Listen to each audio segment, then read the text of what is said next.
Hey guys, in this video we will solve a LeetCode problem which is longest palindromic substring.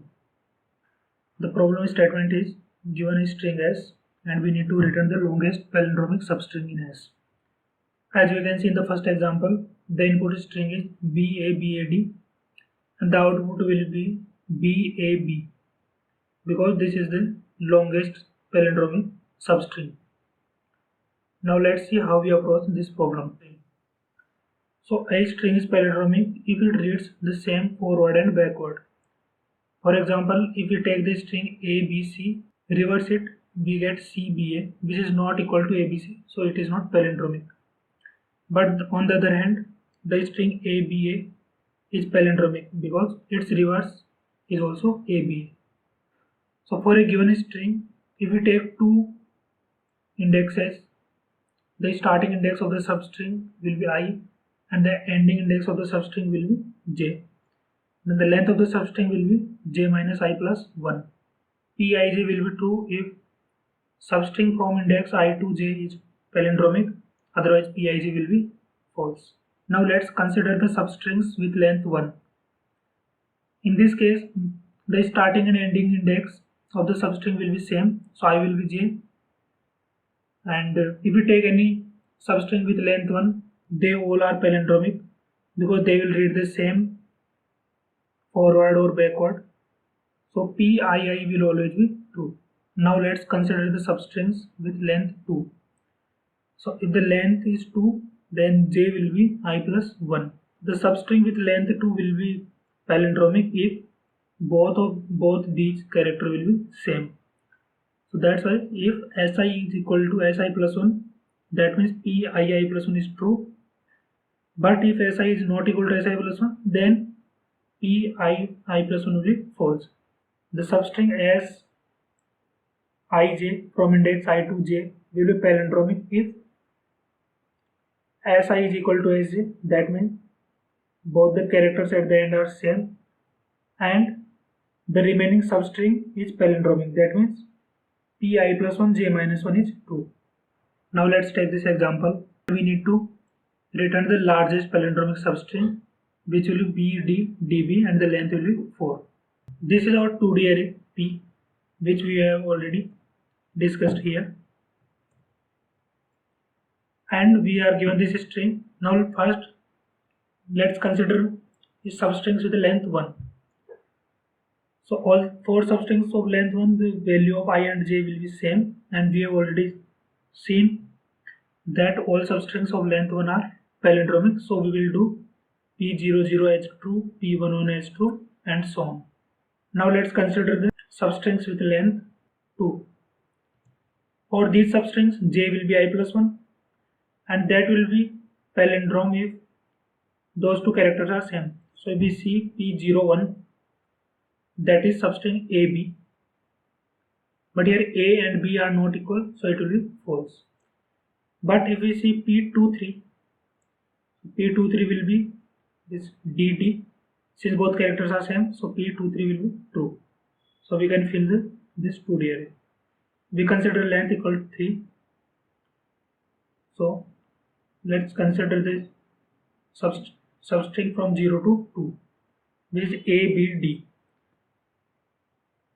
This will be palindrome if the first and last character are same and the remaining substring is palindrome.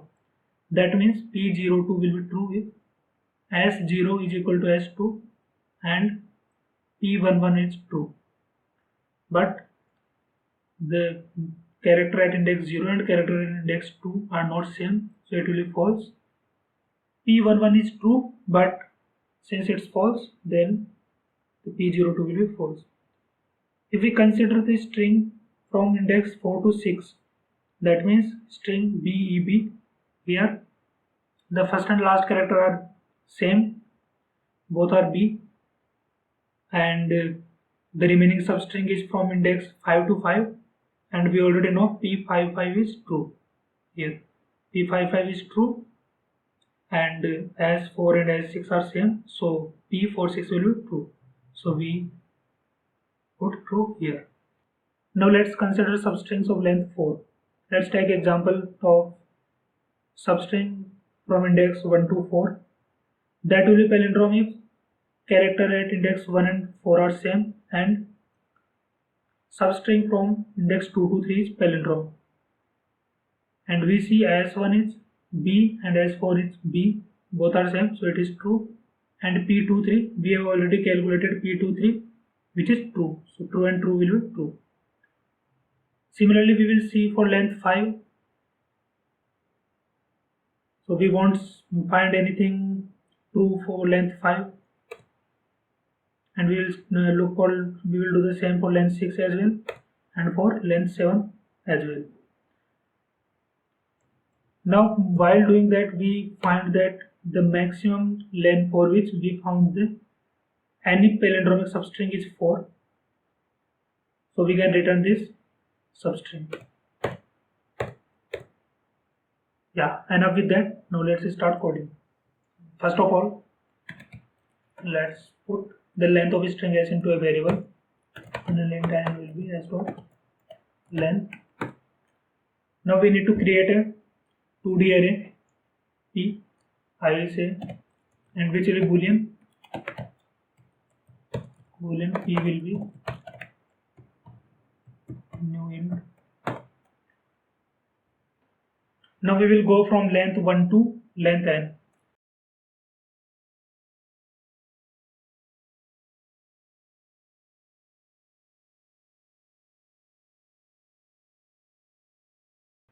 For each length there will be two indices y and j, and we already know that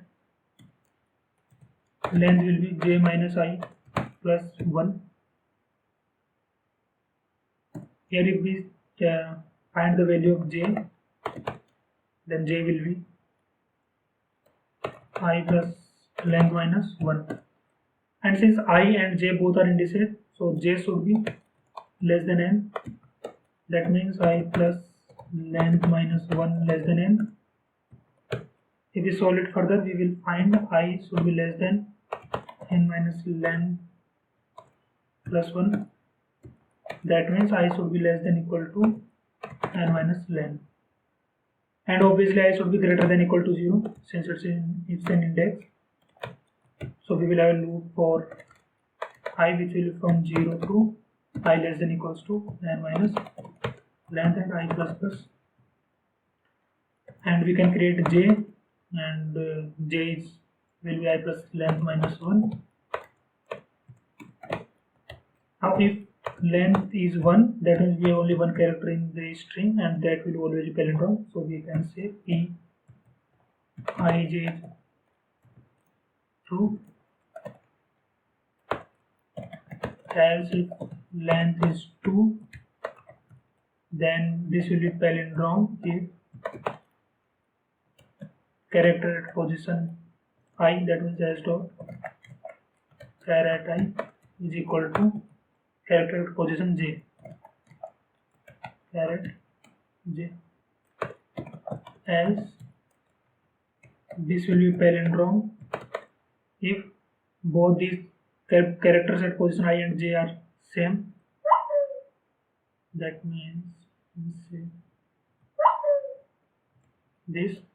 Also the remaining substring should be palindromic, that is pi plus 1 j minus 1 should be true. One variable will be start index, which will be minus 1 initially. Another variable which will be max length, which will be 0. So max length defines what is the length of largest palindromic substring, and start index defines what is that substring's starting index is, because we need to return the string, so we need a start index as well. Now I will say if P I j, that means if the current substring is palindromic and we know its length is len, then I will check if len greater than max len. That means we found a new palindromic substring which is greater than our answer. So I can say max len will be length, and our start index will be I. At the end we can return this substring. Now we can return as dot substring. It will take starting index will be start index and end index plus 1. So end index will be start index plus max length minus 1 and plus 1. So minus 1 and plus 1 will cancel out, so we can just return this. Let's try running our code. Yeah, we have some problem because this is a boolean array, not integer array. It's a boolean array. Run it again.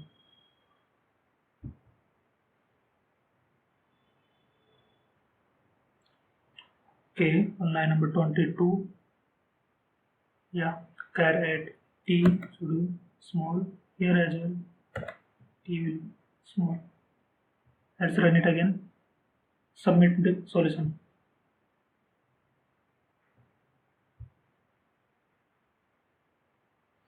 Great.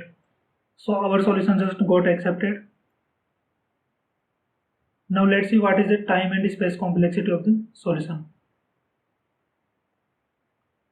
So we are using two nested for loops, and each for loop will run n times. So our time complexity will be O of n square,